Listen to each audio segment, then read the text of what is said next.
I had a ghost interrupt a little bit of a sexy session. Oh. Yeah. Like literally mid thrust. Oh.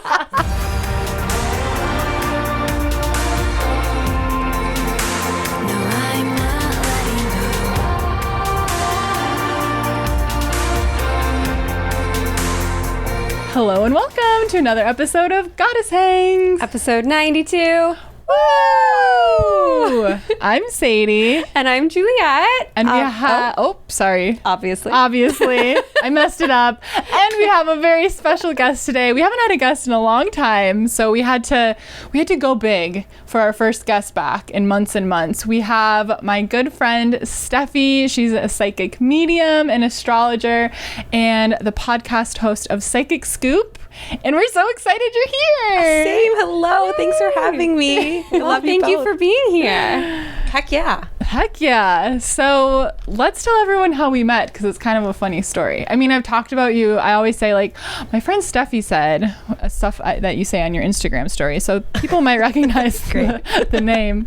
But how did you come across me? And we'll tell the story of like how we met, because it's kind of funny. Yeah. Basically, one of my best friends was listening to you on a podcast and was like, you need this girl on your podcast. And I was looking for a witch. I was putting it out there. I was looking for not only a witch, but like a cool witch that I could hang with, right? Yes. Goddess Hangs here. Here it's full circle. But then I asked you to be on the podcast. You responded immediately, like within seconds, which you're Virgo, so now it makes sense. Yeah. Very punctual. My emails have no unreads ever. And then we went on the podcast, and then, I don't know, you want to take it? We'll Sure. pass the baton. So we were on Zoom. I was sitting in this very chair, I believe. We were on Zoom, and I think we chatted for like an hour and a half. We get off Zoom, and Steffi does, first of all, this amazing medium reading, connects to my mom after we were done recording. She was telling me, like, I had forgotten about my cool childhood bedroom. She was describing how it was painted pink with clouds and all of this stuff. It was so cool and it was so special.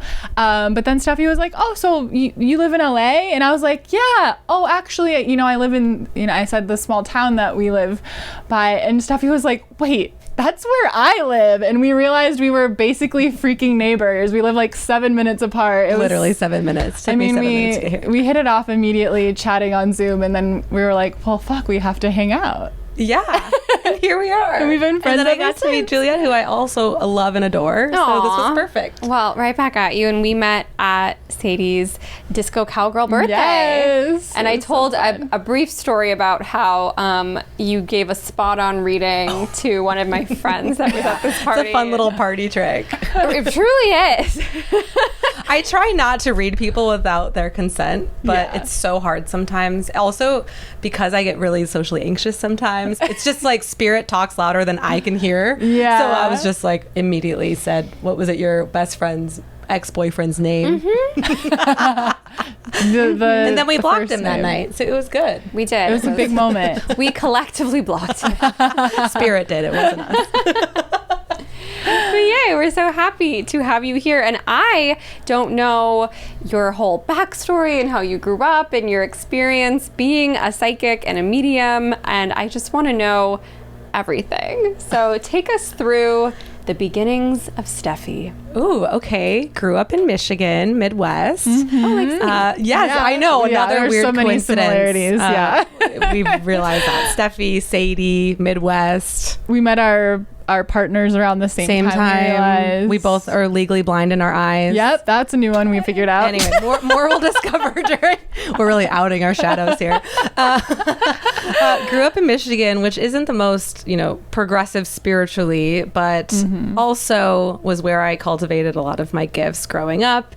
And it wasn't until I was about like 13. I was always knew I had something going on because I would say something to people.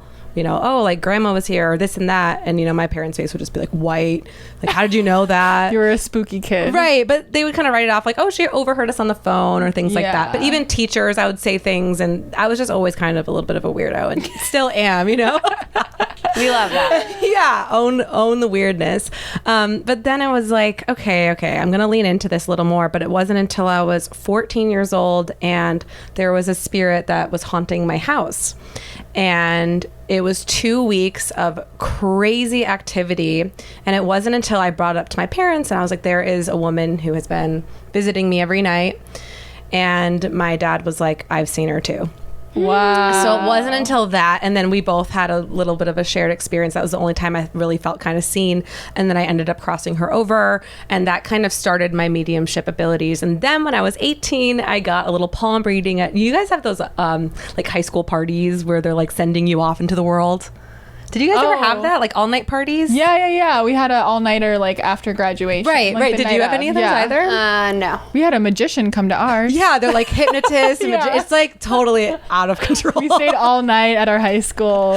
Yeah. Okay. So it was something like that, and someone gave me It's a Midwest thing. Yeah, maybe. Yeah, they had a hypnotist. Okay. Oh, like for grad night, there was the option to like go stay all night at Disneyland.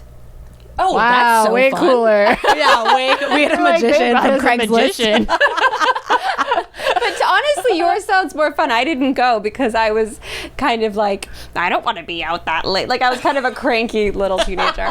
I would have preferred the magician or the hypnotist. For sure. Maybe we should recreate that. Okay. Okay, go on.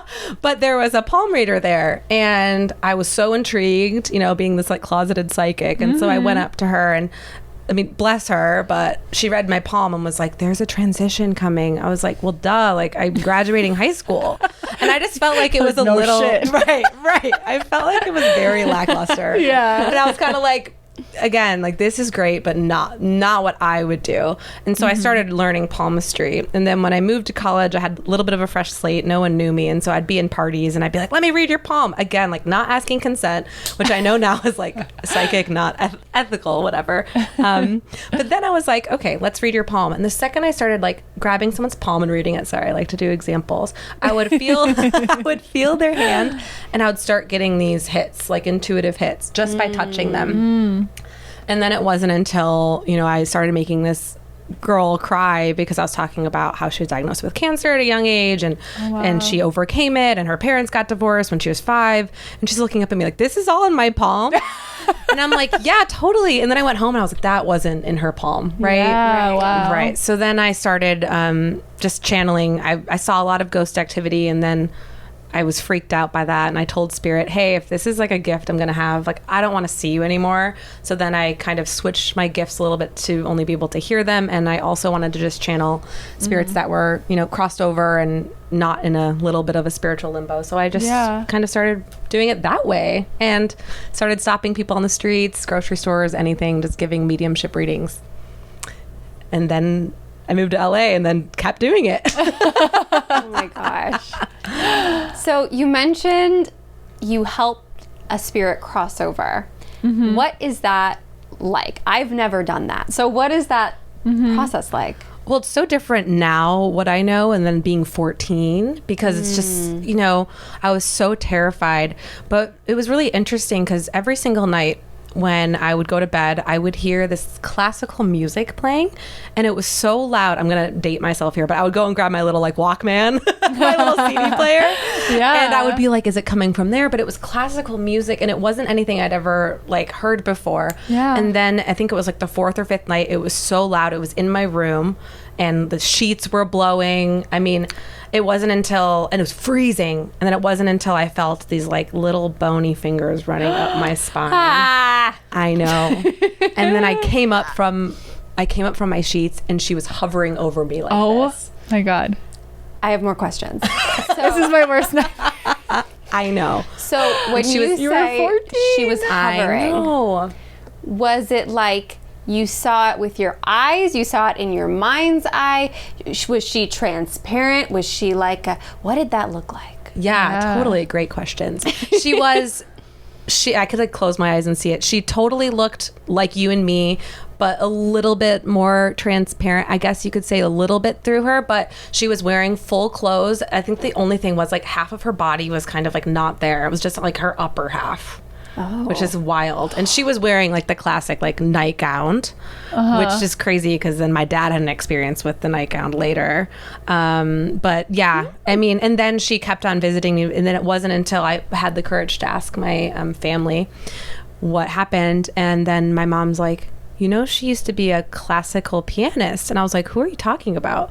And they're like, the girl who lived next door. And then we realized my dad went over to her house because she had passed away, and they went to her house, and she was actually like a hermit, and she had pizza boxes in the kitchen for months, and there was like feces on the wall. And we found out that she had like taken her own life. So my dad, I went into her closet and then opened it up, and there was a single nightgown there, and he stared at it, and the nightgown jumped at him. And he said like she was behind, like he saw her face behind the nightgown. So, terrifying. But anyway, we found out it was the lady next door. So then I started researching her life. Classical pianist. She was a widow. I kind of went into like Nancy Drew. I was like at the library. I was asking people in the neighborhood. And then once I started to understand who she was, I crossed her over using the names of her loved ones and said, go towards them. I'm getting chills. After this, I'm just going to be an actual goose because I've had goosebumps this entire time. I'm just going to be sitting here like a plump little goose, just like... That was great. But yeah, so I started using those things in her life to remind her of her soul. She was a little lost. Okay. And then I brought like physical light in, which I don't think I would do anymore. I was turning on the lights and stuff like that. And then I just felt her presence gone. And then, you know, within a few days, like she was, or 2 weeks, I guess, it was a 2-week marathon, she was successfully crossed over. What was her first name?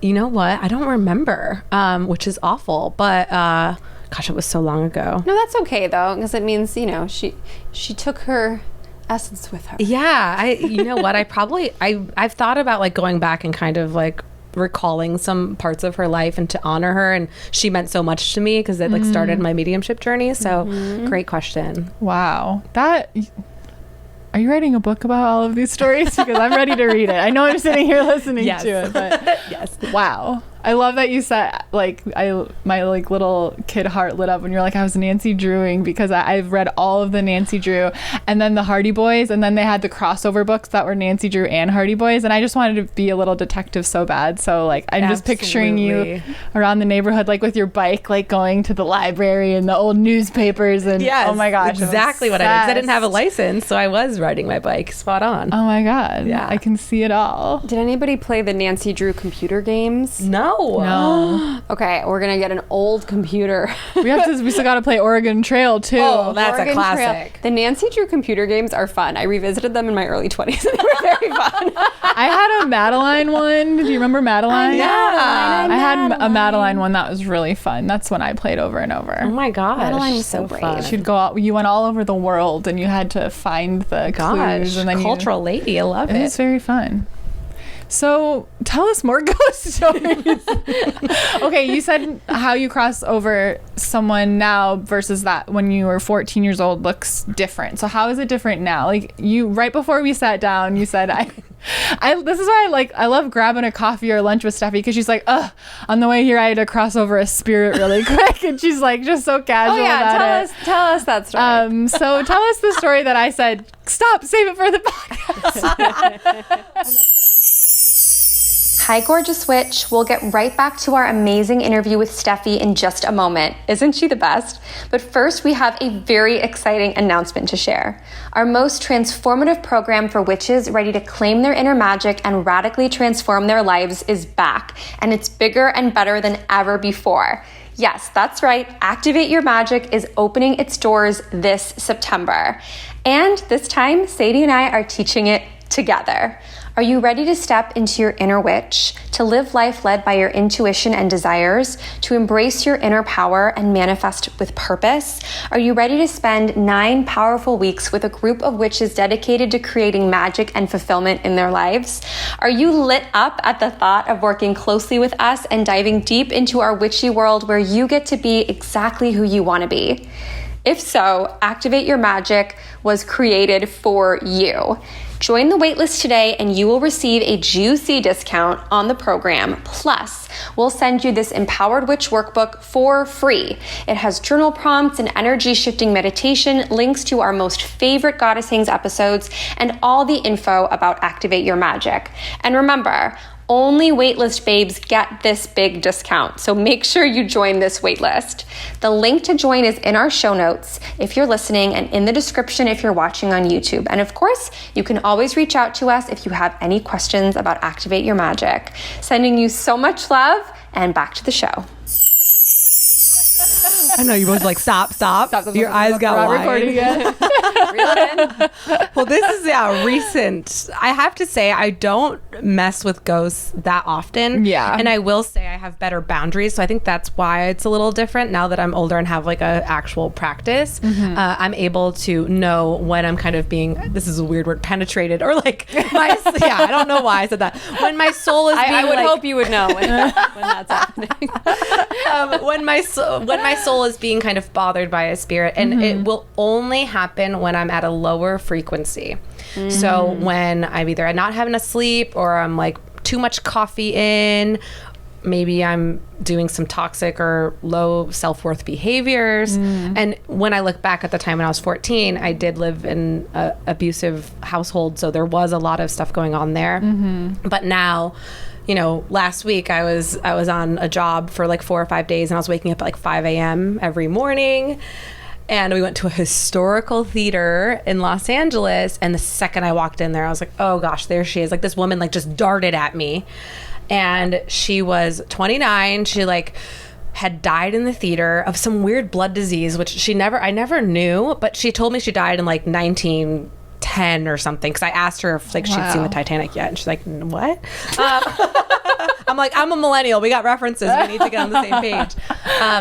But she was really bitter because we were in there shooting a commercial, and she had wanted to be an actress. And it was like she was an angry spirit. And I tried to talk to her and like kind of like compromise with her in some way, like, hey, you can stay here, but I also think we should find this other place. And then I went to the bathroom in the basement, and this like toilet was like flushing, and she was turning on and off the lights. I was like, oh, I pissed her off further, you know. And then were you posting that on your story? Yeah, did you see that? The toilet thing? Yeah, it was just continually running like really aggressively, like flushing. Like she was not happy. And then I felt bad because the maintenance guy was in there, and I didn't have the heart to tell him like this was my fault. Hey man, it's a ghost. Like, sorry, I pissed her off. My bad. I know. But I'm usually really good about protecting my energy before I leave the house and cleansing, and I just didn't do that. Like I just woke up and left, and I was a little sloppy, and I could tell my boundary was down already. So then I got into my car, and I'm on the way home, and I feel her. I was like, oh my gosh, I totally forgot. And also, sorry, I forgot to say, as I was walking downtown, we were with a group of people without security. Our security was behind us. And they were like, just go ahead. And this person walked up to me and was like growling at me. And he's like, you in the green dress. Even though there was like 20 of us, he went up to me, started to grab me. And I was like, okay, I'm attracting this, right? This is my fault. So then I got into the car and I was like decompressing from the day. And there are some areas of we can talk about this, but there's some areas of Los Angeles I try not to go to because of the energy portals. I'm sure you both already feel and know. But anyway, I got in the car and I was like, are you with me? And then all of a sudden the display on my screen was like, just starts like almost, you know, Wingdings, the font. It was like nothing was like legible. And I was like, you're here. Wingdings, and I was like, also, like, do you like my air-conditioned Mazda over the historic theater? Like, I feel like my place isn't the place to be. And then I was like, okay, do you want to talk to me? And then my volume went up and my music went up. And then I just said, hey, you can't follow me home. Like, this is not okay. And then I talked to her a little bit, stopped the car. And sure enough, she kind of left. And hopefully she's at peace. Yeah. But I made sure she didn't go into the house with me. I was like, you're not allowed to follow me home. So. Yeah. I wonder if we don't have to do it, but like, I bet if the three of us wrote down like the same 3 places that we wouldn't want to spend time in, because as beautiful as downtown Los Angeles is, downtown. I can't be there. And it truly has nothing to do with like the homelessness crisis, because that's truly everywhere in LA. There's something in the air there that freaks me out, and I feel like there's a literal like this bubble that builds over it, and I get very anxious when I'm down there. Yeah, Is downtown. Is that one of the spots? It is. Oh, okay. Yes. Ding ding. Yep, absolutely. There's more darker energies per capita, I would say, in downtown LA. And there actually was a lady who performed, I don't know her name off the top of my head, but I heard her on a podcast. She does exorcisms, and she says like the highest rate is in downtown LA. Like in the country? Yeah. Yeah, I'm never comfortable there. I mean, we did a great shoot there recently, but I was ready to leave. Yeah, but I like it to like do a rooftop drink, but like Yeah. other than that, I don't think. Yeah, which is crazy because I'm there all the time for work. Yeah. So. Yeah, when you just, I always feel just like I'm like when I'm walking down the street, it's broad daylight, nothing's going on, but I'm just like kind of like wiggly, and like I just like feel like I have to like look around and watch my back, and like nothing's going on, you know. It's like, but you just feel not good there. Not okay. There's certain little corners too of Hollywood. Yep, that's the second. Yeah. Actually, Hollywood's sometimes worse for me than DTLA, but I guess it depends on the day. You know what corner always gets me? When you drive past Hollywood High School. Yes. What the heck is that about? I don't know. There's a portal there. There's something. Yeah. It's very interesting. Well, we said the same places. Yeah. There we go. Surprised. Yeah. Well, there's interesting sort of like conspiracy theories, you know, we're not going to get into them, but just of like, you know, the like high echelons of Hollywood, like of the people that run Hollywood, and that it's not an accident that Hollywood exists where it exists because of these portals and using these portals as ways to gain power. So it's very interesting, and I don't know enough about it, and I don't want to get into it today without knowing more, but I've seen interesting sort of, you know, conspiracy theories about this, but it's interesting because the portals are there and they do exist. I didn't even know. I felt portals, but yeah. Yeah. Very interesting. Very lighthearted start to the combo. Yeah. Love it. Oh my gosh. So, okay. I want to hear... Oh, this is like a funny thing. I wanted to see if we could relate on this. Do you ever do, and I'm sure the answer is yes, do you ever do a medium reading and you give so much incredible information and they're like, but you didn't mention the teapot? And how annoying is that? Yes. I did a reading this week. I got the guy's first name. I got the way that he passed. I got so many details. And she goes, I really thought you would have mentioned the possum. The possum? And I was like, oh, I'm sorry. Was the name and everything else not detailed enough? And so what are your thoughts about that? Like, as a medium, you know, when a person's like, I hope they mention this thing, why does that not come through sometimes? Or does it, you know, like, chat about that. It's just so, first of all, that's incredible that you're able to get someone's name, because I think a lot of psychics that it's difficult for them.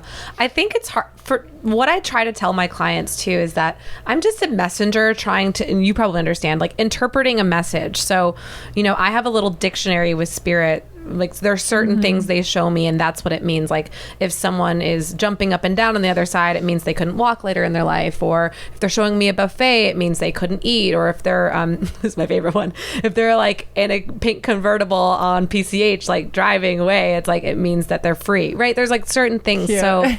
So not only are they telling me random things like, oh, possum, it's like, what, that makes no sense to me. You have to interpret it and then give it to someone else. So it's difficult when someone comes in already trying to control the session and they're not necessarily open. That energy is already kind of closing you off to spirit in a way, because you can't control what comes through, and you also can't control the message. It's like the Rolling Stone song, right? It's like, you can't get what you want. What is it? Hold on. You can't get what you want. Always get what you want. You get what you need. Right. Yeah. So that's kind of what I like to tell people. But I've actually been to a few psychic mediums that say that at the beginning, like, don't, whatever you said to spirit, like, if I know this is you, say the teapot or whatever. She's like, that's not going to happen. So yeah, you can set your boundaries. Add that disclaimer. Right. It's crazy. It's like, I said every single thing. But I didn't say the possum. Right. I didn't say the possum. That was, I wanted to, you know, chit chat about that, and we did. That was on my list. What else? I always like when I used to do readings like on video and they would be deadpan the whole time and I was like, oh, I did a terrible job, and then they'd email me and be like, that was the most amazing thing, you said this and this and it was all right. I'm like, why didn't you tell me that? I was sweating and like I thought I was doing a terrible job. That's why I couldn't do video chat readings anymore, because the pressure was too much. Well, you get in your head too if you're saying something and it's really on, and then all of a sudden it's like, nope, and then you kind of get in your head, and that's when your human ego gets in the way. But I kind of understood how my mediumship works, because I used to stop people all the time, right? And this was before I started charging people for money, because I always thought, oh, if I have these gifts, I don't want to charge people for money. But I was getting sick all the time because it wasn't really an energy exchange, right? But this one guy in particular, I remember I was actually working with him, and I said, "Is your uncle passed?" He's like, "Yeah." Like, I was like, "Pretty recently?" He's like, "Yeah, like last week." I said, "Did he do a hot dog eating contest?" And he's like, "Absolutely not. No." Like, he was like, "I come from a Latin family. Like, we do a lot of Latin food. Like, there's no way he would be eating a hot dog." And I was like, "I'm so sorry. That was so," and I'm like, "Sorry to bring up but I still knew about the uncle, right? But I was like, "I'm sorry to bring this up." And he was like, so closed off. And sure enough, he got my Instagram, and then 7 or 8 months later, he reached out to me. He's like, "My uncle was a hot dog eating champion, and he competed in contests." He's like, "But no one knew in the family. Like, it was something he did in like college or something." Oh my god! So again, it's like, even if you don't understand what they're saying, you talk to your family, they validate it. So the message is always clear, just not exactly like in that exact moment, right? Yeah. Well, and I think it's really common to have, like, when you're the one receiving a reading, like, you get like amnesia. Totally, that happens every single and that, everyone sessions. Gets that. I get it when I'm in getting read. I'm like, nope, I have no idea. And then 30 seconds after we hang up, I'm like, oh wait, that's like one of the most important people in my life they were referring to. I'm like, I remember my first reading ever. I was like, no, I have no idea. I can't think of that. And then I was like, that was my boyfriend at the time, like literally his first name. Like, I was just like, it's just so funny how, as when you're receiving the reading, you're also kind of under pressure, and you're like, I don't know, but it all ends up connecting. Yep. That happens all the time too. Yeah. You mentioned having the ego come up, and I know we have a good number of babes in our community who love doing readings and are developing those skills, and they struggle, I think as we all do, with that ego voice coming in saying, this is all in your head, you're making this up. Could you share your experience with that, or any advice you have? I think, yeah, absolutely. I'm thinking about how when I was practicing, because there was no pressure, I felt a little more confident. So I always tell people just to start practicing with people that love you and accept you, and just, have a few girlfriends over and make it fun, light some candles and put out the tarot cards and just have fun with it. And each one of you take turns practicing with people you love. And then honestly, there's no stakes. Like, if you say something to someone and I'm like, hey, is your uncle dead? And they're like, no. It's like, okay, whatever. Like, you know what I mean? Like, I don't know. For me, it just, I had to be comfortable with who I was, and I have had enough people confirm that what I'm saying is real. So I have to just continue to go with my gut. But it like, unlearning the ego is like a whole lifetime process, really. Oh yeah. So that's kind of an intricate question to answer, but I love that. I love what you said, though, because I think people feel like they need to just go straight into professionalism with it. And it's like, no, you can like practice and you can build it up and get comfortable, and there's no rush. Absolutely. And you can even have like a guidebook. Like, if you're starting to do tarot, it's super intricate and it's complex and there's all this symbolism. And you can just say, hey, like, it's donation based only. I have my guidebook. Like, let's have a conversation. And, that can also be, you can do a sliding scale, whatever. But I think practice does really help. Also, just feeling comfortable with your delivery. Sometimes as a young psychic or a young intuitive, you don't really know what your gifts are. Are you clairaudient? Are you clairsentient? Like, how are you delivering the message? So that's also a good thing to know when you're like diving into giving readings. Yeah. Understanding the way you receive the information is huge. Totally. Absolutely. So tell us more ghost stories. Okay, I want to ask you, like, what is like maybe like a funny one or like your favorite one that was sort of like a more lighthearted situation, or like you Immediately like, know what okay, I'm like yeah, don't say anything else. Well, it is juicy. Ooh. Oh wait, I think I remember this one. I think I know what told you're you gonna this. say. Oh my Okay, God. I don't know this one. Okay, good. So I had a ghost interrupt a little bit of a sexy session. Oh. Yeah, like literally mid thrust. Oh. I had, yeah, it was a ghost, and he was in the closet staring at us. And then it got to the point where, again, this is graphic, but I like got, flipped over a little bit. And then I was like eye to eye staring at the frickin' dude. While this is beginning to happen, you first lock eyes with this ghost. Yeah. What are the thoughts? Are you like, do I say something to like my partner? Like, are you like, babe, hold on, there's a ghost in the room? Is the person you're with know that you see ghosts? Like, tell us the environment here. I know. So it wasn't early on date. Like, I think we only really dated for, I think it was like 6 months, but this was early on. So yeah, he knew I had mediumship abilities, but not to that extent. I just panicked and obviously like took me out immediately. And then I'm pretty sure we finished, something happened, I don't remember, and then I had to tell him because he's like, you're acting really weird, and I was like, I just have to tell you. And then I was like, is there a lady downstairs that lives with her daughter? He's like, yes. I was like, right below you? I'm like, yeah. I'm like, did the husband recently die? He's like, how did you know that? I was like, he's here and he has a message for the daughter. And he was like, oh my gosh, seriously? And then I was like, but here's the thing, he has to go because he's in the closet staring at me.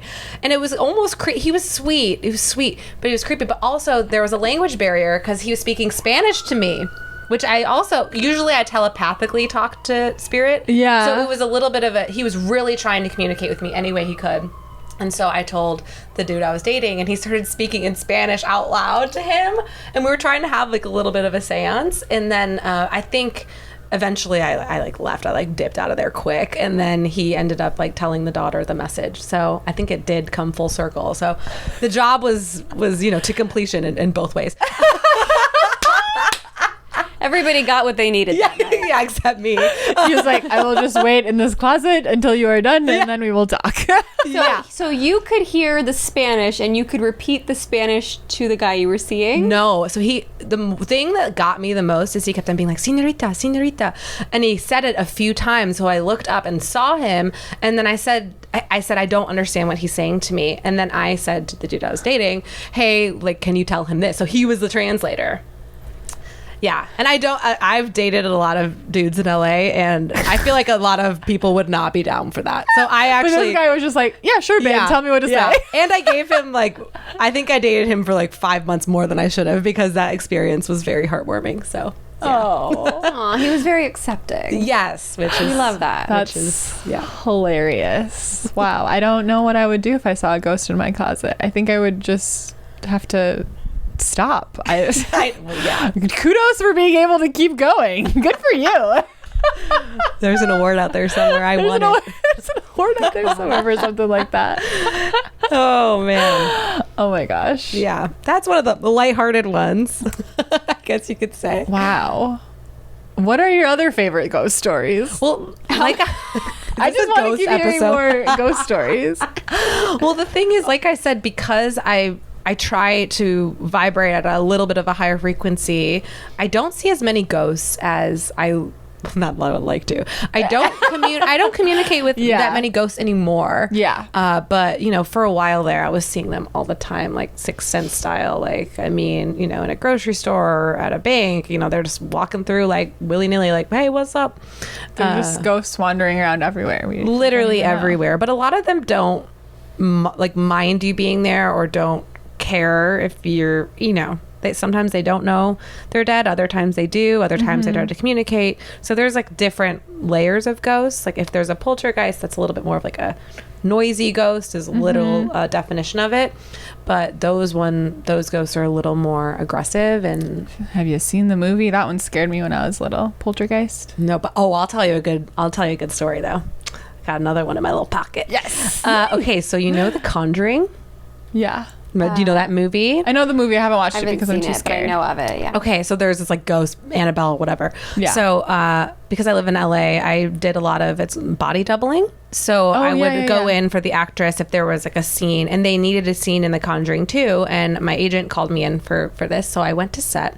And before I went to set, I kind of just protected myself, but I really wanted the gig because we would go to London and all this stuff. And it was for really intricate scenes where she's looking at herself in the mirror, and I was going to be basically her double, but they were going to CGI her face on mine. It was a weird thing, but then her, I think, I don't even know if this made the final cut, but her face like turns demonic or something. I never watched the movie because of this reason. Yeah, I can't watch. But when I got there, the second the lot was fine. The second I walked on the set, it was just like two dark figures were following me at all times, and I just felt horribly sick, like labored my breathing, everything, and everyone was so mean to me. Like I couldn't believe some of the things they said to me, like shaming me for the way I looked, and all of this crazy. Like, I'm here to help you with your job. Like, why are you talking like that? Yeah. So I go upstairs and I get a call from the agent. They're like, oh, they love you. Well, you booked it. And I was like, that's weird. And then I just said out loud to Spirit, hey, do I need to be protected from this? Like, let me know. Signing the contract. Literally had the contract in my hand, signing. And I hear in my voice, this deep voice that says, leave now. And it was like dark, like, leave now. Like, you need to leave. And then so I like chills, like ran up. I see your little goose pimples. I'm a goose now. I'm a goose. And so I said, okay, I'm signing the contract. I'm like, well, I'm signing the contract. Like, I have to stay. But he's like, leave. And then I walk. They're like, we don't need you today. We'll call you in next week for your schedule. Okay. So I leave set, and I'm not even like 5 steps off the studio set. And I get a call from my agent, and he's like, hey, they're actually going to go with someone else. I was like, I just signed the what are you talking about? I just signed the contract. They're like, they just changed their mind. I'm so sorry to waste your time. Like, you'll still get paid for the day. I was like, okay, that's fine. And then I read online that set had to have several priests come because there was dark energy on that set. You knew. I got protected, and I don't know if the leave now was oh my gosh, I have goosebumps too. I don't know if the leave now was from my spirit guides like scaring me or from the actual darkness. I don't know. Yeah. I've heard so many stories of scary movies, especially the ones that have to do with possession, having these issues. And like, why is that? Are they manifesting it by reenacting it? Are like, is it opening some sort of portal because they're that reenact? Like, do you have any theories about that? Because I've heard so many stories of sets like this having these issues, or like multiple like really serious injuries or deaths, or like just bad luck, like luck in quotes. Do you have thoughts about that?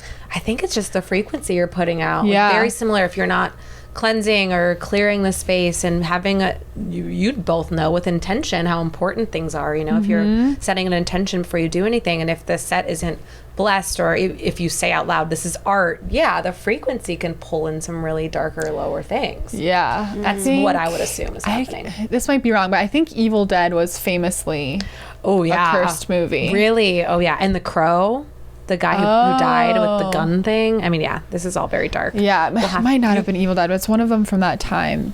Another podcast episode, you girls should do that. Like, looking through all the ones. The movies. Yeah, because that's so fascinating. It's it's almost Halloween time. I know. Spooky season. Spooky season. Spooky, the season of the witch. Yes. Oh my gosh. I have a big question for you. Yes. So you have many experiences with ghosts, with spirit. You see them, you speak to them. In your understanding, what happens? Where do we go? What is next for us after this lifetime? What have you gathered? Good question. From what I've gathered from passed away loved ones is you meet your spirit team when you cross over. And also from what I've heard several times, is death is not painful, even though that's what everyone's scared of. That when you transition over, your body, even if it is more of like a tragic or accident type of death, your soul kind of pops out of the body before you feel any pain. You meet with your spirit team, your loved ones that have crossed over come up and like hang out and see you, but you're honestly just a matter of energy, and it's a lot of like very bright, vibrant colors.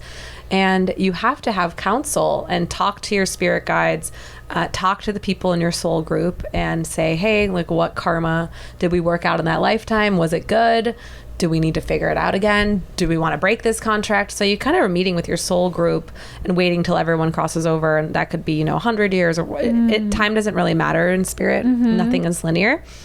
And then you decide, are you going to reincarnate, or are you going to be a spirit guide for someone else leading them? And that's, to my understanding, right here where we are right now is a school. We are learning lessons.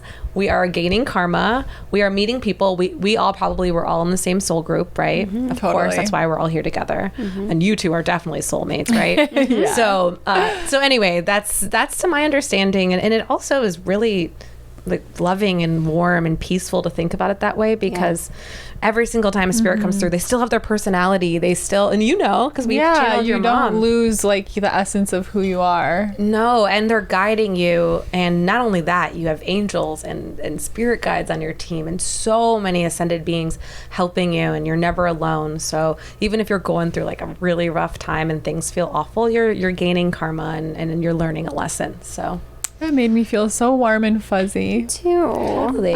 When I did a QHHT session where they take you through like a past life and then have you talk to your like higher self or intuition. In my past life, I experienced myself be very, very old, and I was like laying on my deathbed, and I was holding on long enough because there were a few more people that were coming to see me and say their goodbyes. Like I remember being very like, I'm staying here for them. Like I was very like aware, and then I let go, and then as I felt like I was this like little orb, and like all these orbs rushed towards me, and it was almost like they were like, so they're like, oh, like we're back together. And it was like, I remember that all like these orbs rushing towards me, and it was like my family, my soul group coming, and then we sort of like went together, and then I went to see my spirit guides. It was just like that, and it was so sweet. And it was such a nice feeling, because it was like we get really sad about what we're leaving behind, and we get sad that we miss the people that have moved on, but like when they left this space, they were greeted by so much new energy that they missed. And then it's just so cool, the cycle of life. It can be hard to be separate from some of those people, but we get to just live with them over and over again, and they're here with us, and it's never goodbye. Never goodbye. And a lot of times too, I hear from passed away loved ones that if they pass away early in your life, or you don't get a lot of time with them on earth, that it again is a karmic contract. It's karmically they chose to leave your life at that time, and as much as that's so painful still, that it enriches you in that way, and that you both agreed on that before you came down. But doesn't make it easier with our human brains and our emotions. When you miss someone and you're grieving, of course, and that's why it's difficult when I'm talking to someone that's really grieving someone, and I'm like, they're fine. It's like, I'm not like, like they're having a good time. I'm not trying to dismiss their experience, but I'm like, a lot of times spirit will come through and say like, why aren't they having fun? Like that is literally one of the biggest messages I get. Like, like I'm good. I'm great. Like I had a lady on a TikTok live last week. She was a Taurus, and she came in and she's like, I'm eating good. And I was like, is she a Taurus? They're like, yeah. And I was like, she told you to like have some more good food. And she was like, oh my gosh. Anyway, but I'm telling you, like spirit is happy. They're content. Of course you miss them. Of course they miss you, but they're with you every second of every day. Yeah. I think some of the things that I've had an easier time not thinking about this as I've gone deeper into my own grief journey and grown in that. But at the beginning of losing my mom and her being so young, like I had so much grief about she wanted to do this and she didn't get to do that, and she wanted to travel here and she didn't get to do that. And as I now it's been 7 years, and it's like she's not in spirit thinking about how she didn't get to do that thing. Like I think when you're in spirit, you sort of understand the wholeness of all experiences maybe, and whatever, we'll do that in a different life together or whatever Yeah, it and she's is. probably but it's there interesting, you know, like, yeah, she's probably Yeah, she's bopping already- around. exactly. Like, she's like, bitch, I was at the Eiffel Tower yesterday. But it's funny how we get so attached to, like, they didn't have this human experience, but like they're in spirit. They can, like, I don't know, they can just be and do and experience, I think, whatever they want. Love. It's Love amazing how it's like there's no quote unquote proof, right, of any of this, but anytime it's laid out the way you laid it out, it just like it feels so correct. There's something about it that feels You so feel just, yeah, right. like it, you, like, oh, you yeah, have that this makes knowing. sense. There's just something about it, and I totally believe in it. I also think any time that I've been around when somebody was getting ready to pass, like a grandpa or somebody else's grandpa, you can feel that family come to get them. Yeah. It's like to the point where you could almost predict, like, oh, it's going to happen in the next 2 days, because like the family, like you can feel it.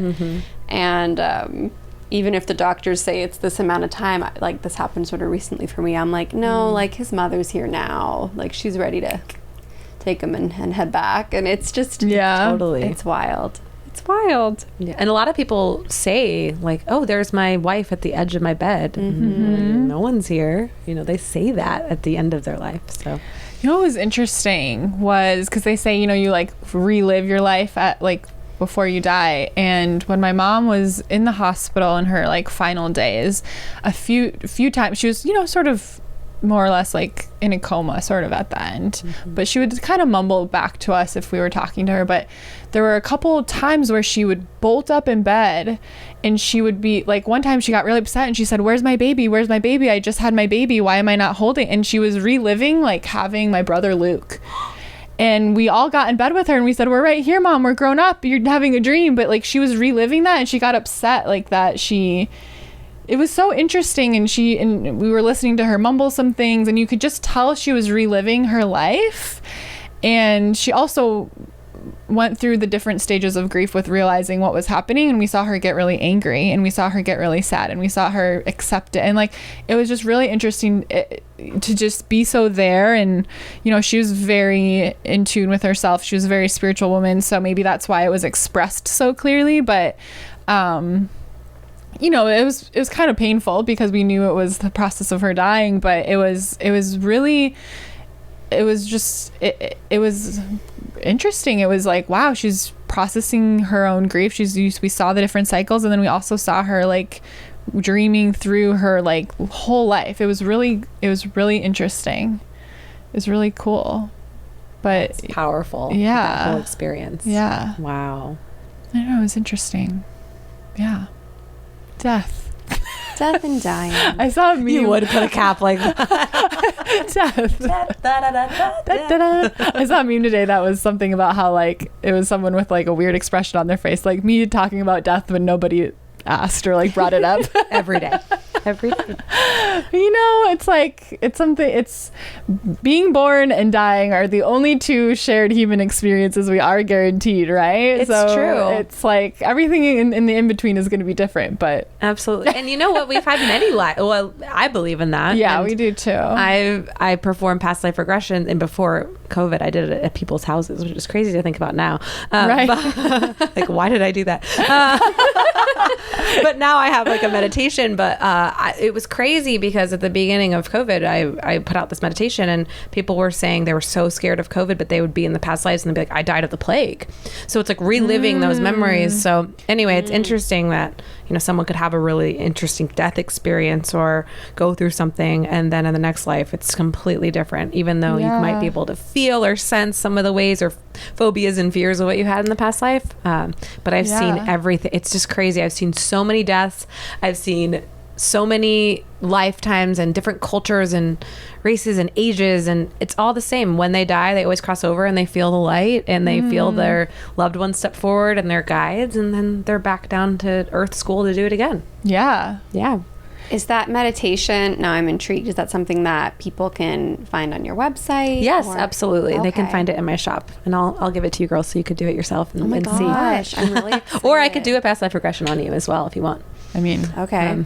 yeah, I'm not going to turn that down. Some of the most interesting things will happen. What do you think about, like, you know, obviously there is important information we can glean from our past lives, and like, or what do you think about, or like, what's your advice for when we've brought some of those fears, phobias, traumas into this life? Like, how do we balance being present in this life and also maybe taking care of that? Or like, do you have advice about moving on from those past life things we might have brought with us? Yeah, that's so difficult because sometimes the phobias are so strong and you have no idea why. If someone's like really scared of the dark or really scared of choking or things like that, and it like consumes you. But for me, it's just a reminder of why you're here and the karma you're here to live. Past lives have a lot to do with karma, and karma with relationships. You know, like if you did someone wrong in another life, like, you know, that has to be paid back in some way. So how to, like, I guess, get a grip on who you are and what you're here to do is really just being so aware of your phobias and fears or your life now, and saying, okay, this is what I want to do. This is my purpose. I don't, because some people carry that with them, the fear, and it's so like irrelevant. But when you do the past life, I will say it lifts completely. And again, I said aware, like having the awareness of how you died and who played a role in your life actually helps you get rid of that fear completely and move on with your karmic relationships. Yeah. Does that make sense? Sometimes it's just understanding. Totally. Like I always had a fear since very, very young of very loud popping sounds, which a lot of kids are, but like balloons, anything, but it was a thunder, anything that had a big pop. And I remember saying, like, very, very young, you know, like, it hurts my head when I hear the pop, right? But they were thinking it's like a migraine or something. And then I would like explain, like, oh no, when something went toward me really quickly, and then I realized it was guns I was scared of. And then I went in the past life regression, and I realized I was shot point blank. Wow. And that's how I passed. And I don't have a fear of guns. I mean, I think guns are terrifying, but I don't have a fear as much about if I hear the pop that I'm going to die. And I also realize, little plot twist, the person who shot me is actually a family member in my life now. Wow. Well, they have some explaining to do. Oh, yeah. Oh, yeah. Whole nother day. Wow. Yeah, we're like, we won't dive into that one today. See us next week with Steffi.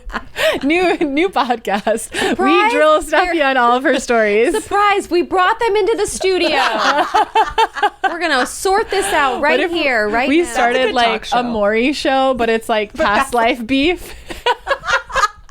We have to do that. That is so Wait funny. a minute. In We a claim past that. life, you shot Steffi in the head. We have no actual proof of this. We just know. What do you have to say about that? Apologize. I will say, though, it was funny because I was talking, when I found out about the family member, I was talking to one of my girlfriends about it, and we were like at lunch, and I'm like, I can't go back for Thanksgiving because he'll be there. And like when he killed me in my past life, and my friend Fernanda was like, people can literally hear us. And she's like, yeah, totally. Like, She's like, I get it. Yeah, but it's just like, yeah, well, when he killed me in my past life. That's like an overheard LA. Totally. Oh, I was literally just thinking that overheard. You LA. should have just submitted that about yourself. Was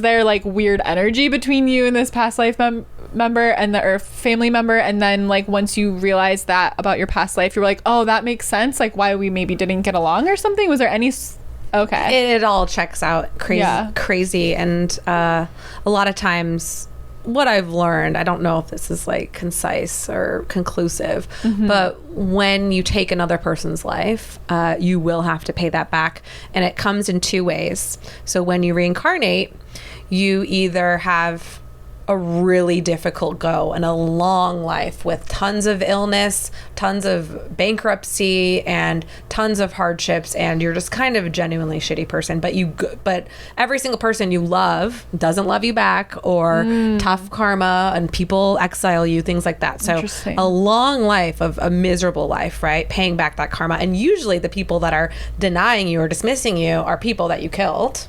So it's like someone in your close family member or someone you love. That could be the person. Or they have a fantastic life, have every single thing they've ever wanted for them, and they get knocked out and die right before they get the thing that they want. So a lot of times people will die, like if they die super early, or, I don't know. That's just kind of what Spirit has described to me what happened. I don't know if it's true or not. Yeah. But that karmically for your past life. So anyway. Interesting. Do you have any advice for those who want to be more intuitive, open their psychic gifts? Like, are there some things you might recommend? There's a long list, but what I will say is, I think one of the best things for intuition is truly grounding yourself and just being present, because your intuition comes from this space.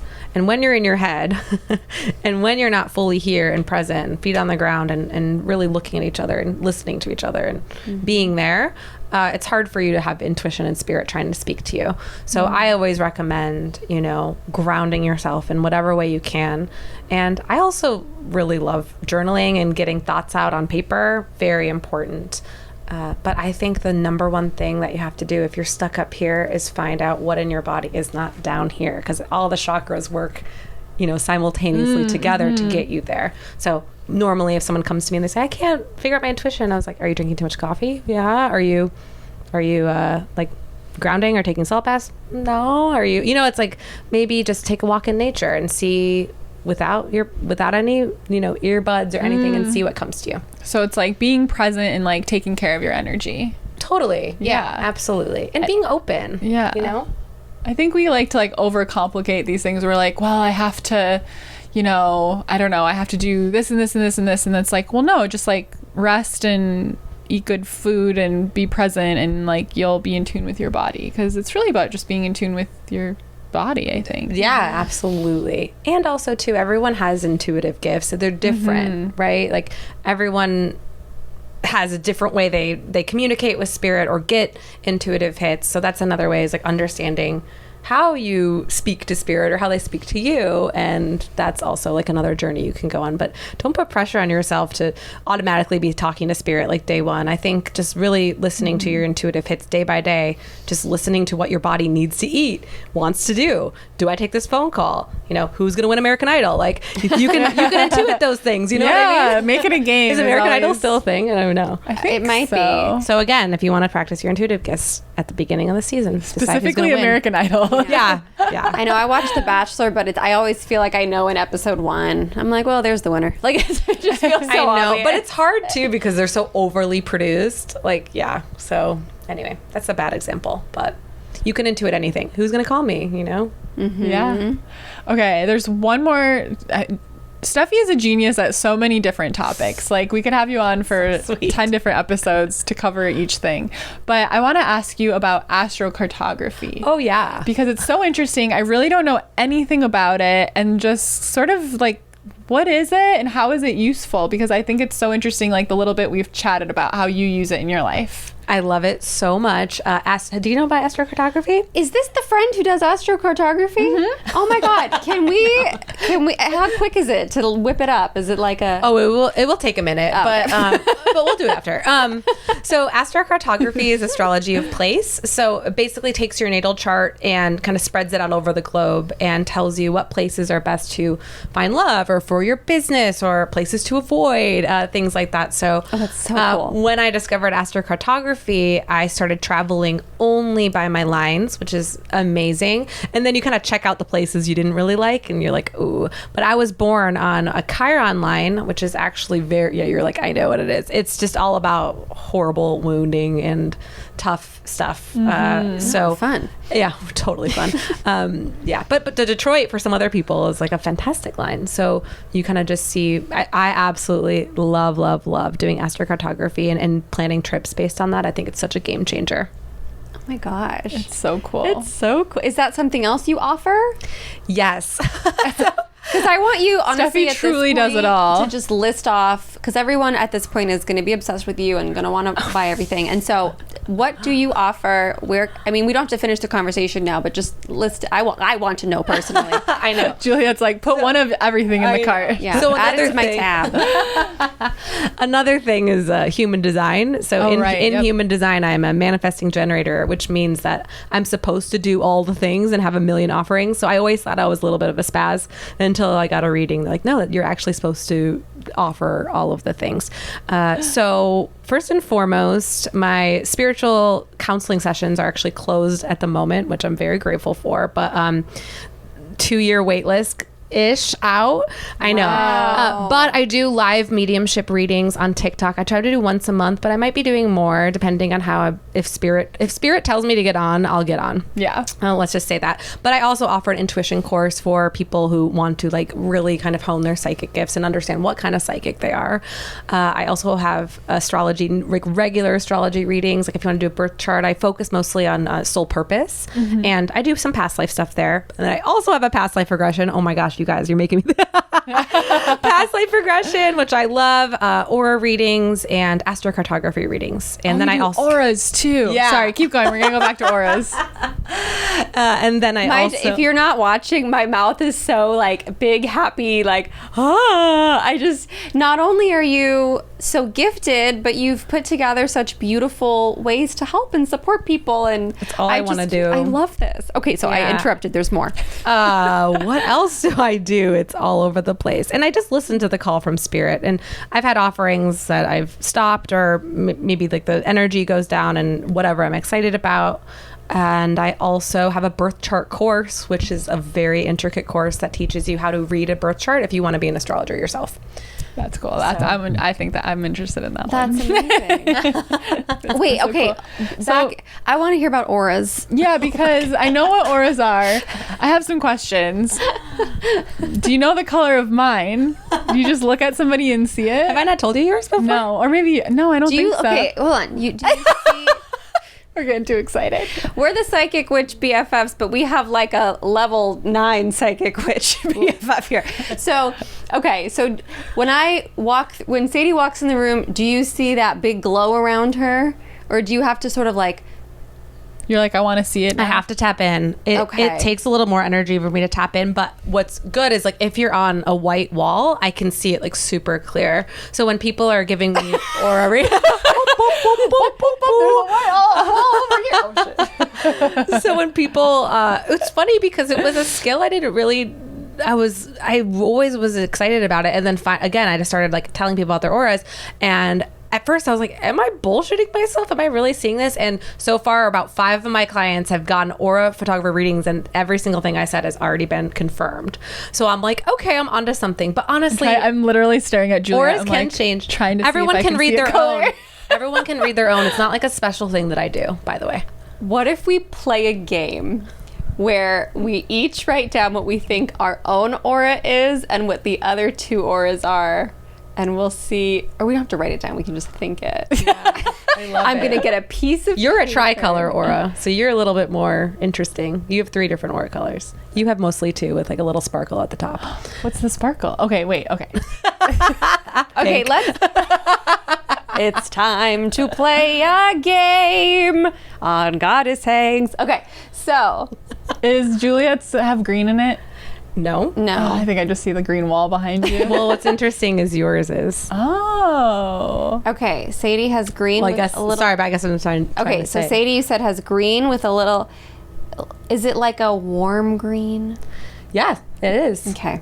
And there's a little You're totally. happy pink sparkle on top. Mm-hmm. And then she has another color right here on this side. Yellow. No, I'm wrong. but her green is actually like a little bit on the yellower side. That's what I'm seeing. Yeah. What's the other color? Okay, it's purple. That was the next thing I was going to say. Purple. You're green and purple with a little pink sparkle at top. And what does that mean? Okay. Briefly. You don't have to do the whole thing. Is yours like an Elsa ice blue? Yeah, I have blue and indigo. Okay. Blue and indigo. Well, Just keywords. You don't have to go deep. It covers the color of the rainbow. Greens are really innovative in their thinking. They're like Renaissance people, and Visionary. they're very pragmatic thinkers as well, and they're here to like make a new way. And they're also very connected to their heart. They're natural healers. Like greens are kind of drawn towards like Reiki healing and witch work, honestly. Purples are here to just have fun. They're charismatic. They're bubbly. That's like your Sag rising, right? Yes. Purples are also sometimes a little, it's interesting to have a green that's like really kind of head focused, and purple is a little bit like detached. That's, so yeah, both of those things are very so yeah, amazing. that's like So, and purples are empaths and intuitive, very intuitive. And the pink is like really fun, bubbly, effervescent, connected to family, loves to dance and sing and be kind of childlike. And I feel like your pink is actually, it went away for a while and now it's back. That is so bizarre. Because It went away for a while. Like I'm going to start crying because I feel like it's like, but very recently it feels back, like in the last like 2 weeks maybe, like since my birthday, honestly. Yep. Because when I saw you first, you were, I thought I told you, you were only green and purple. The first time I saw you. And I got my little pink sparkle back. The star at the top of the tree. Are you ready for yours? Wait, I want to do yours. Oh my God. Hell yeah. I've never done this. Yeah. But you're I psychic. felt very like all blue. I felt all like pure intuition, pure sensitivity. I almost feel like it's like there's not you have boundaries, but you don't want to fight with people. Like somebody could be like 2 + 2 is 5 and you're like that absolutely, and then you move on. Like I felt sort of like this like water like sliding away from the problem, not avoiding, but just like, is this worth it? Like very conscious of your energy, very like healing, like you're not a water sign though. I am. I'm a double Cancer. Yes. Oh, okay. You have so much water. Everything is water, water, water, water. I know. Okay. I know. Okay. Have Sadie guess my colors. You have a very unique aura color, I'll say. Brown. No, you're a tricolor and a little bit of something else at the top as well. Oh. Which also, by the way, one of your aura colors can pick up easily on other people's colors. So you might be picking up on one of our colors as well. Well, We're playing a little guessing game. Is blue one of them? Yes, that's her number. 1's blue. aw. Okay. Number 1 is blue, and it's really heavy over here, Okay. which is your right side. You're actually your masculine side. Can which is what white you be put a out in the part of world. it? Everyone has white. Okay. Everyone has a Yours be, white like, glowing white. crown. Yeah, yours is actually pretty thick right now. Yours is Blue. yeah, I feel very yours dizzy, is healthy. so that makes sense. Yeah. I'm like up. Woo. Is there like It's one is like an interesting color I rarely see on women, but I love for you. I feel like I see like orange and pink mixed together. It's a really interesting, I would say more of like a cranberry red. I was gonna say I know I have red in me. It's like a Merlot color on your left side. I'm telling you, not often do I see women with red, and I freaking love it. What does that mean, Steffi? Red is just passionate, excited, like very a leadership. Is it like role. ambitious? Totally ambitious. Didn't you say you're an Aries rising? Oh, that's like both of your rising signs make sense for your auras. But then at the top, you have lots of purple as well. Aw. So you're tricolor. Girls, they Yeah. want to have fun. And it's funny, you said green for her, and then you said, like, you guys almost projected your own aura colors at each other, which was really interesting. And then I think your partner has a little bit of yellow in him, because I actually see yellow at the, like, this side of your he's aura. very yellow. Okay. Like insanely. And the blue picks up on aura colors like chameleons. So wherever you are, I don't know, you have such a nice, both of you have really nice balances because you have colors that are both empathic, but also really like put out energy really healthily. Like green and red are known for like having great boundaries, especially red. But the purple in you is very creative. Do you, do you sing or do you draw? Yeah, I'm a singer-songwriter. Oh, okay, duh. Okay, yeah. I was like, because purples are like really great at. You're an artist too, aren't you? Yeah, but yeah, professionally. Purples Not love professionally, to like, sing and to draw and to like do any type of art project. Very crafty. It looked like you like reached and like touched your aura and you're like, oh, a singer. That's what it like the motion. It looked like that's what happened. Where you were like, let me just dip Well, I in heard there. you sing and you have such a good voice, but seriously, in general, I was like, that definitely lean into that because you're very talented. Oh, thank you. But the yellow picked up, and you actually do really well at not picking up other people's auras. Oh, Yeah. thanks. Yeah. There Thank you go. you. Well, thank you so much. Oh my This is so gosh. cool. Everyone go get your aura reading from Steffi. Yeah, that was fun. I was sitting here waiting. I was like, she's going to say there's a deep red in there. I just know it. It's really pretty red. But people don't know it. They sense the blue and the softness. Yep. And the daintiness. Yep. But they don't know what's going on underneath. Oh, yeah. Reds can change Passion, the world. baby. And greens can too. It also, as business partners, having both of the purple, like seeing eye to eye, but the red is like very ambitious, like going after what you want. You're kind of the one who like makes the business deals. And then green is the one that's like, let's go over the contracts. Like it's very interesting the way that happens. I have the wild ideas and Juliet makes them happen. 100%. And the both of your purple is like super creative and super intuitive. And the blue especially like very much in tune with old soul, but like what you want to know what right now, and intuitively feeling what you both need as partners and in your life. But, yeah. So cool. that Thank was you. fun. It is so, I love reading auras. It's my favorite thing. And you can also see, you know, like I said, like the pink came back. I can also kind of see like auras past. So sometimes if I'm having a reading and someone had like a little bit of gray or had a health problem or something like that, I can also pick that up in an aura as well.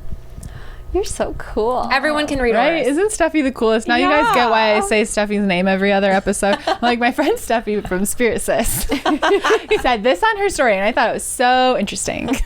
I'm just happy to share it with people like you are so like loving and gentle and accepting of who I am and all my like I do 100 things and you're just Oh my my gosh, God, it's no, the you're a coolest. spiritual creatrix. well Yes. the love is both ways. I love everything you're both putting out and I just very healing, incredible energy from both of you. Thank you. We're just so happy. Bunch of love bugs over here. We got to share you with our amazing community. They're gonna be coming. I'm having a message coming through. Okay. You both are going east to Bali, yeah? Have you talked about, aren't you guys going to Bali? Mm-hmm. Yeah. Yep. Have you talked about like traveling and going to like the other, okay. Yeah. You absolutely. I think Vietnam and Singapore for sure. Okay. Have you thought about that as well? Not those places. Maybe this is just for you. I was like, I'm gonna stay a month. Oh, Juliet yeah, was yeah. like, I might stay an extra week or two, then- but I was Oh, like, I'm I'm hearing gonna go Vietnam forever. for you. Vietnam. I have to write this down. and Singapore. We'll have to look at your astrocartography. I'm really interested. Yeah. We will get to look at that. Yeah, together? sure. Oh my Sure. gosh, I'm so excited. In Great. return, if you ever need a Right. jingle, that's how I can help. Hell yeah. Spirit sis. Spirit sis. Here's the psychic scoop of Spirit sis. Wow. Yeah. I can help too. Good. Sold. You're endorsed. I love it. Me just trying to, I'll forget. I always am like, I'll remember everything that I've ever been Yeah, told. actually, I don't remember when I shared And then I don't. Like before I'm falling Singapore asleep. too, I'm getting. Singapore specifically. You know, I was like, oh, like I'll figure out what's over there and I'll go. But I wanted to go to Thailand, but I hadn't thought of Singapore before. But Vietnam I've thought about before. It's so beautiful there. I'm just. I watched this really feeling cool that. documentary about Vietnam 5 years ago, and I've always wanted to go since then. There So you so go. beautiful. Spirit's telling you to head on over. Wow. Oh my gosh. I just love hanging out with Steph. I know, me too. Mutual. Me too. We're gonna have a lot more adventures. I feel like. Oh all my three of gosh. us. Yes. Like every week we're like, we have a very special guest. Steffi is back. I'll have no more offerings left after I'm done. 2-year wait list on everything because Oh my gosh. No, I know we have so many people in the Goddess Hangs community who you're about to have a lot of new friends. yes, A lot of new fans, a lot of Amazing. new happy customers. I can feel it. yes. Tell everyone where they can find you on social media so they can come hang out with you. Yeah, come hang. So Spirit Sis. Okay, hold on. Okay, Instagram. Yeah, thank you for prompting me. I was like, I've talked about everything fluidly about Spirit, and I'm like, how do I market myself? It's my Instagram is at spirit_sis. TikTok, where I'm doing live mediumship readings. So if you want a little slice of life or want to just hold space for other people getting readings, that's just Spirit Sis, no underscore. And then my podcast, you said, is Psychic Scoop Podcast, and my website, spiritsis.com. Oh, I can't wait to visit the website and add everything to my cart. Yes. Totally recommend the past life regression too. I feel like you. Oh both yeah, would no, I'm love doing that. it. Yes. Done deal. Oh my Yay. gosh, everybody in our BFF community, let's all do this past life regression and we'll all have like a channel. We'll add a channel. You know what? Let me give you a discount. Just because, okay. yeah, it's on this. I felt Spirit told me to. Let's do a goddess for a discount on whatever service you want. Yay! Use code goddess, everyone. Let's do it. You better run because those are gonna get sold out real quick. I feel like. Thanks, Spirit. I know. Thanks, Why Steffi. not? Heck. So before we hop off, our final, everyone's hurriedly following you on everything, getting so excited, and we like to ask every guest. We ask every guest their best ghost story. We already asked a bunch of those. But what does being a goddess mean to you? We like to ask everyone that. Ooh, that's such a good question. I believe being a goddess is your pure authenticity of who you are and not hiding who you are or dimming your light for anybody. So when I feel like my goddess energy, I am being my most authentic self, but I'm also vibrating like high, and I'm calm and I'm happy and I'm not giving a rat's what anyone thinks of me. That's why I think pure authenticity is what it means to be a goddess. I love that. Thank you. And is there any last words you want to share with our audience before we go? Oh gosh. No pressure. Make it important. All Right. Take it away. Make this the best thing you said all day. Yeah, I don't know. There's like literally nothing. Moisturize your face. Wear SPF. Yeah, wear SPF. I think wear SPF and moisturize is great. And drink your water. Drink your water. Actually, I will say always drink your water and always ground yourself and take a moment today. Put your hand on your heart. Take a deep breath in and just be grateful for who you are and why you're here. Oh, thank you, Steffi. Thank you so much. Yay! I want to swing this thing around. Woo! We did it. So fun. Everyone, make sure you're following Steffi at Spirit Sis on TikTok, at Spirit_Sis on Instagram. Check out Psychic Scoop on all of your favorite podcast platforms. And make sure you're following us at Goddess Hangs on TikTok and Instagram, at bizwitch.inc if you are a bizwitch girly like us. I'm at I am Sadie Olson. I'm at Juliet.Piper. We love you so much. Thank you for everything. And We we'll love see you next week. Bye.